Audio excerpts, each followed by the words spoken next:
Olá, meu nome é Andréia Pinheiro, sou psicanalista e psicopedagoga e professora de psicanálise desta instituição de ensino, nomeada Associação Brasileira de Psicanálise Insight. Quero convidar vocês, alunos que estão chegando agora e iniciando esse módulo, para apreciarmos juntos um tema muito importante nomeado Teoria Psicanalítica de Freud. Por ser um tema tão complexo, decidi por dividi-lo em 3 etapas. Na aula número 1, que é a aula de hoje, nós vamos fazer uma abordagem, com uma breve biografia de Freud. Na aula número 2, Teoria Psicanalítica de Freud, com o tema O que é a psicanálise. E num terceiro momento, Teoria Psicanalítica de Freud, para que serve a psicanálise. Não há como falarmos de psicanálise sem falarmos de Freud e vice-versa. Há algo nesse arranjo que está muito imbricado, muito unido, muito entrelaçado.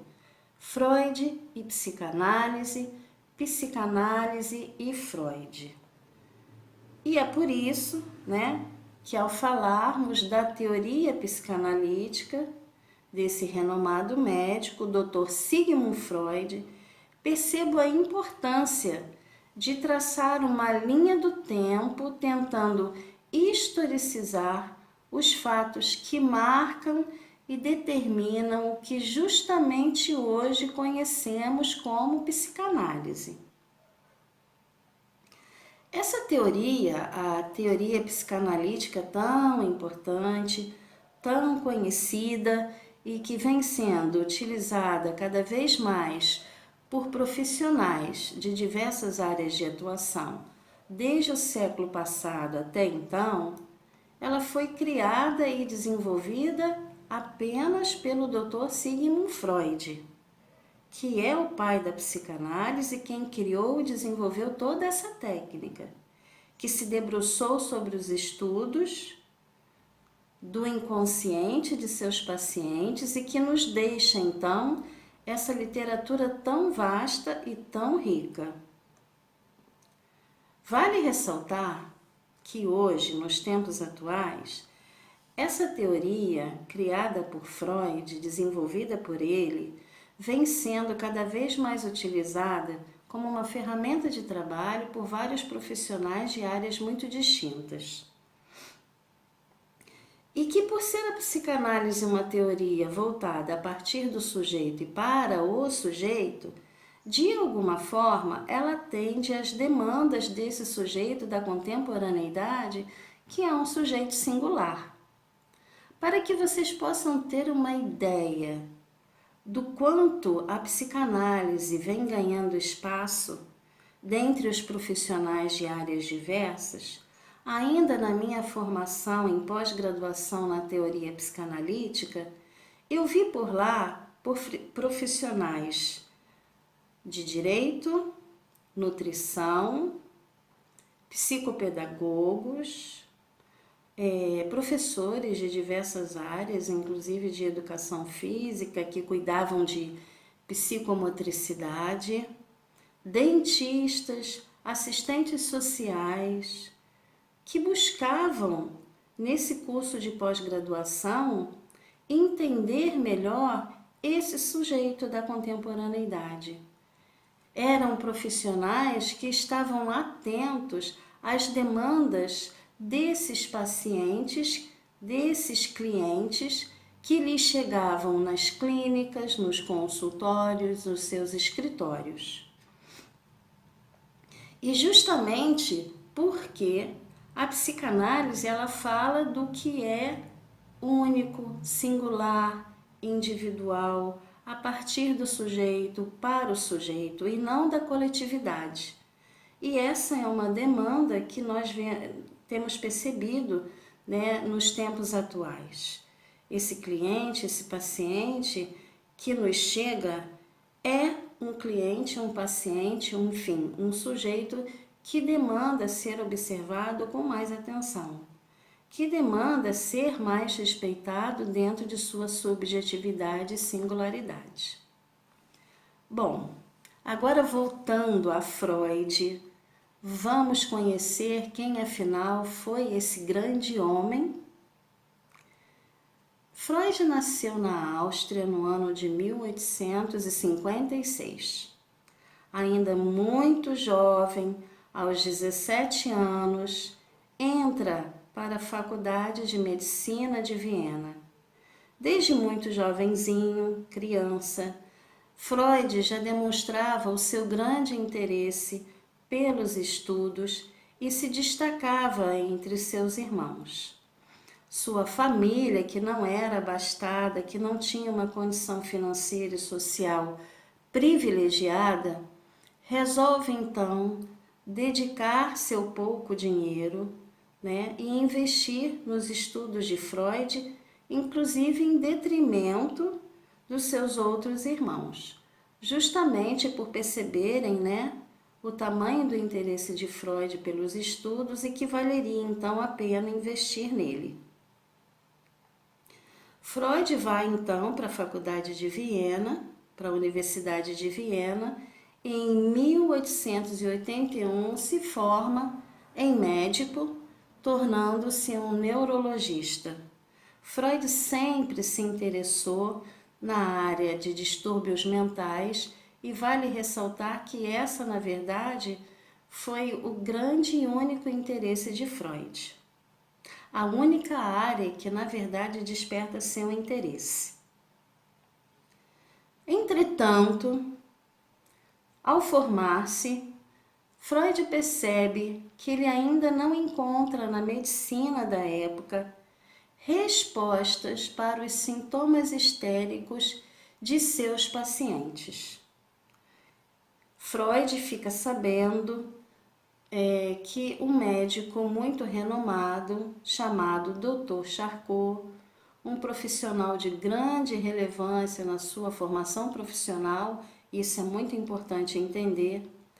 Esse Dr. Charcot, ele utilizava na época uma técnica muito diferente, chamada hipnose, que fazia uma intervenção para tratar dos pacientes que justamente apresentavam os sintomas histéricos, aos quais Freud se via muito implicado e questionava, e que a medicina até então não conseguia apresentar respostas. Muito pelo contrário, Vale dizer que a medicina da época marginalizava essas pessoas, os colocava de lado. Esses pacientes que apresentavam essas conversões histéricas no corpo, que a medicina ainda não podia dar respostas, os deixavam abandonados em alas psiquiátricas de hospitais, os deixavam à margem, justamente porque não conseguiam entender o que na verdade acontecia com eles. Vale dizer que foi justamente o interesse de Freud que muda toda essa questão. O interesse de Freud pelos sintomas histéricos desses pacientes que até então eram marginalizados muda toda a história da saúde mental, justamente por Freud se interessar tanto por esse aspecto. Voltando à questão da histeria, o que seria a histeria da qual nós falamos? Resumindo os fatos, a histeria seriam as manifestações psíquicas com uma forma de significar o corpo. Eram questões psíquicas, emocionais, que o paciente, sem saber como resolver, convertia no teu corpo todos esses sintomas psíquicos. Essas manifestações, esses fenômenos histéricos, eles surgiam como um sintoma, aquilo que o paciente não conseguia dizer sobre si, aquilo que o entristecia, que o atormentava psiquicamente, se não dito, ele era convertido para o seu corpo em forma de sintoma histérico. E que sintomas eram esses aos quais nós falamos? Poderiam ser vários: paralisação dos membros, esquecimentos, cegueiras e muitos outros. Esses sintomas, então, eram tratados pelo Dr. Charcot com o método da hipnose. E o que era a hipnose, né? Esse método que vinha sendo utilizado pelo Dr. Charcot. Ele tentava tratar os ditos sintomas, né, as manifestações histéricas, né, justamente se utilizando da hipnose, que convocava o paciente a sair do seu estado de vigília num quase adormecimento. Essa convocação, via de regra, ela era feita através da voz do próprio médico, mas também outras ferramentas podiam ser utilizadas, como alguns instrumentos musicais de sons muito suaves, como a cítara, como a flauta e como a harpa. Mas, de uma forma geral, era a voz do próprio médico que convocava o paciente a esse transe hipnótico, a esse quase adormecimento, a um estado de não vigília. Nesse estado de não vigília, Dr. Charcot pôde observar que quando esse paciente entrava nesse transe, nesse estado de hipnose, aqueles sintomas que ele apresentava anteriormente, esses sintomas não eram observados, esses sintomas desapareciam. Então, se o paciente apresentasse um sintoma de cegueira, por exemplo, no estado hipnótico ele poderia voltar a enxergar. Se o paciente apresentasse um sintoma de emudecimento, no estado de hipnose ele poderia voltar a falar. Se ele apresentasse uma paralisação dos membros, nesse mesmo transe ele poderia voltar a andar e movimentar braços e pernas. Só uma questão era muito importante. Quando o Dr. Charcot os convocava novamente a retornar ao estado de vigília, quando ele cessava a sessão de hipnose, geralmente os sintomas retornavam. E essa era uma questão para o Dr. Charcot. Existe uma cena muito emblemática que vocês podem procurar na internet. É uma cena onde, retratada em uma pintura, em uma gravura, Dr. Charcot está cuidando de um ou dois pacientes numa sala que, a princípio, acredito seja dentro de um hospital, cercado por vários profissionais que observam, e nessa cena, que acabou virando cena de um filme, Dr. Charcot, ele mostra esse procedimento para todos que estão à sua volta observando, e quando ele convoca o paciente ao transe hipnótico, hipnotizado, o paciente então some com o seu sintoma. E ele faz isso com 2 ou mais pacientes para demonstrar a eficácia da sua técnica. Mas, retornando ao estado de vigília, os pacientes retornam com seus sintomas. E é justamente disso que se trata a hipnose. É uma convocação, a um estado de não vigília, a um quase adormecimento desse paciente, e nesse transe ele se livra dos seus sintomas, das suas conversões histéricas. Freud fica muito interessado nesse método e tem conhecimento que um outro médico muito famoso, muito respeitado no meio acadêmico, o Dr. Breuer, vinha também desenvolvendo a técnica da hipnose e que vinha conseguindo obter resultados muito significativos. Freud consegue ser aceito para acompanhar seus estudos e vai ter com ele.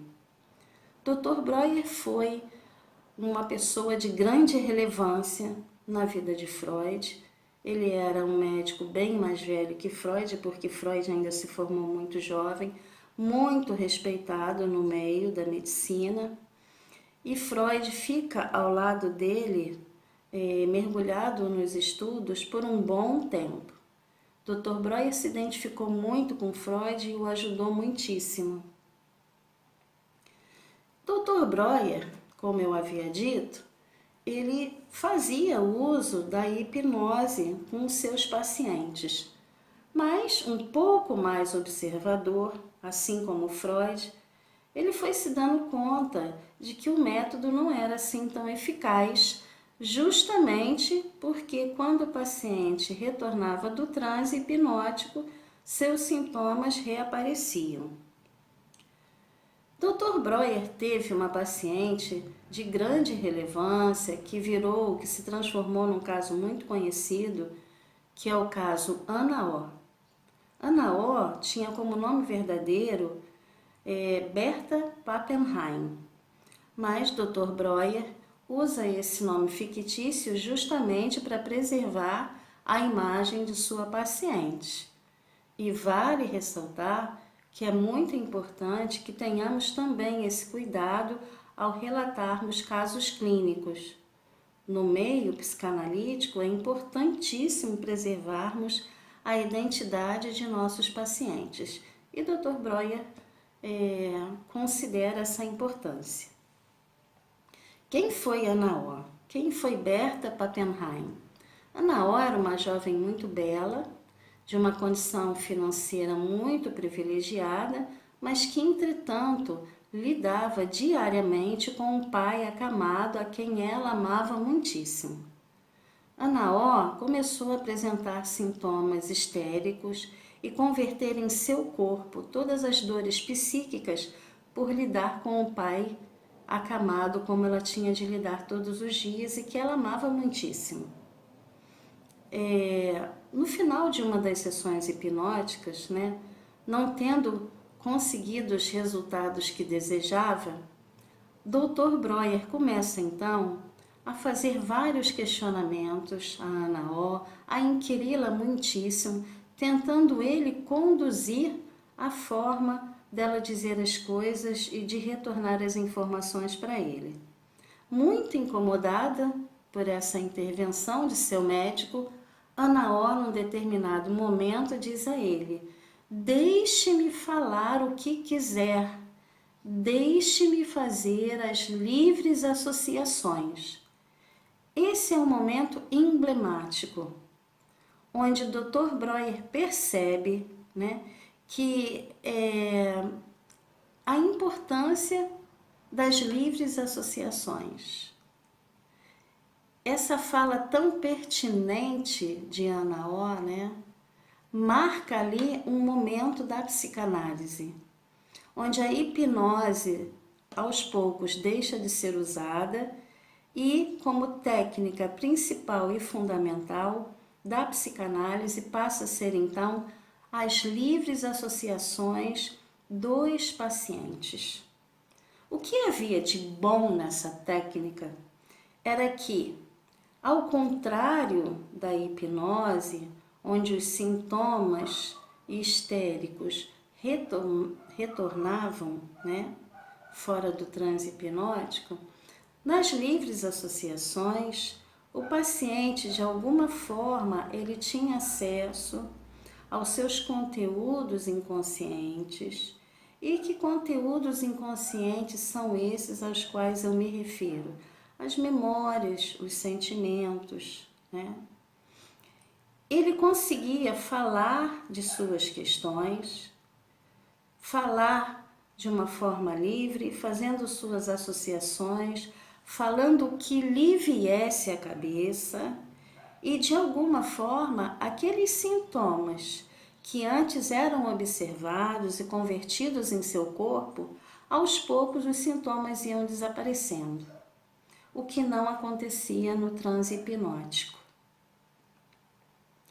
Dr. Breuer percebe ali então que a colocação tão pertinente da sua paciente marca um momento histórico na teoria psicanalítica e no tratamento dos pacientes que estão em processo de análise.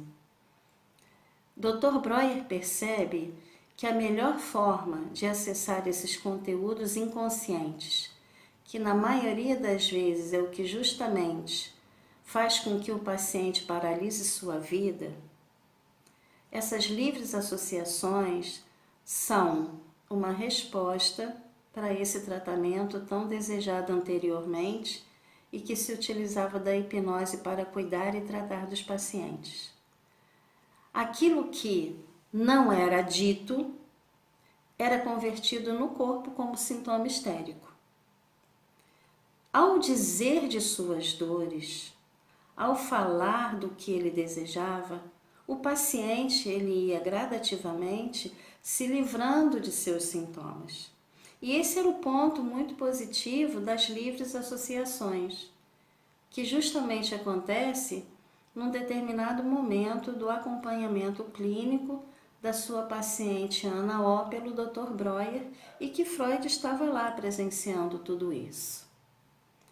Essas livres associações, permitindo que o paciente tivesse acesso aos seus conteúdos inconscientes, gradativamente o livrava de suas dores. Dores essas que paralisavam a vida do sujeito. De alguma forma, aquilo que não podia ser dito era recalcado. E o paciente, ele acabava por repetir, algumas questões que ele vinha apresentando até então. Era uma compulsão à repetição e o paciente seguia num ciclo vicioso, no mais do mesmo, se boicotando, paralisando sua vida, convertendo em seu corpo sintomas psíquicos, as suas dores que não podiam ser ditas. Então Freud percebe o quão relevante e importante é justamente essa nova forma de tratar dos sintomas de seus pacientes, que eram as livres associações.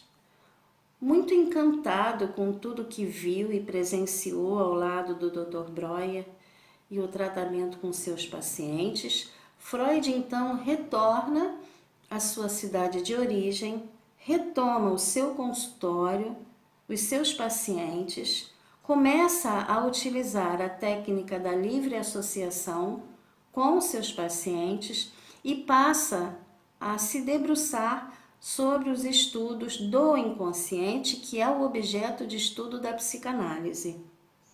Freud, então, deixa todo esse arcabouço teórico, toda essa literatura tão vasta e tão rica que hoje conhecemos como teoria psicanalítica de Freud.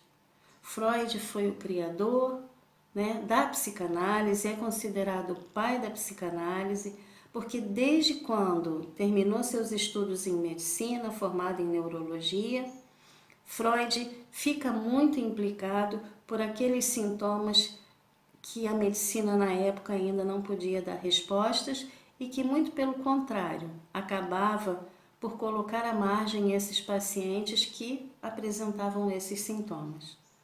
Freud foi um precursor, foi uma pessoa que muda então toda a história da saúde mental, justamente por se debruçar nos estudos dessas questões, criando a teoria psicanalítica e nos deixando essa rica literatura. Vocês entendem então por que não podemos falar de Freud sem falar de psicanálise e vice-versa?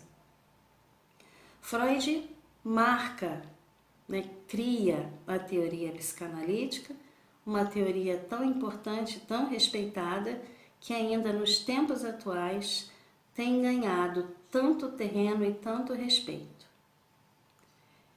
Vamos terminando aqui a aula de hoje, encerrando esse primeiro tema proposto, uma breve biografia de Freud, que foi justamente no intuito de historicizar quem foi Freud e qual sua relevância na psicanálise, e traçar uma linha do tempo para que vocês possam entender melhor essa teoria da qual nos propomos a estudar. Nos próximos segmentos, estudaremos o que é a psicanálise e para o que serve a psicanálise. Espero que tenhamos tido bons momentos de estudos aqui e vamos encerrando nossa aula e estaremos juntos novamente muito em breve. Um grande abraço para vocês.